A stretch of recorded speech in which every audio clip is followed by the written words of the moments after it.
დიდი ხნის შემდეგ, როგორც იქნა დავგეგმეთ ჩვენი გასვლითი რეტრიტი, ბევრი ვსკროლეთ სხვადასხვა სასტუმრო, ბევრი ლოკაცია განვიხილეთ და საბოლოოდ ავარჩიეთ სასტუმრო შატო ართვაინი კახეთში, რომელიც არის ულამაზესი, არის საოცარ ადგილას. პლუს სასტუმროდან გამოდიხარ ხარ სრულიად სიმშვიდეში, ხარ იზოლირებული და ვფიქრობ, რომ ჩვენი პროცესებისთვის ზუსტად ის არის, რაც ჩვენ გვჭირდება. ამ რეტრიტს დავარქვი დინამიური ტრანსფორმაცია და რატომ დინამიური? იმიტომ რომ მთელ ცვლილებებს და გარდასახვას გავდივართ მოძრაობაში.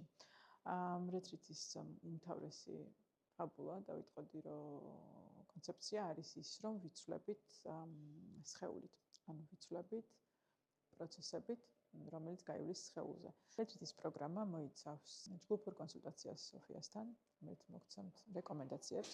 ძირითადი ნაწილი იქნება სხეულზე ორიენტირებული თერაპიის სხვადასხვა პრაქტიკა, რაიხის, ოშოს და ლოუენის სხვადასხვა პრაქტიკის მიხედვით და პლუს იქნება ნეიროგრაფიკა.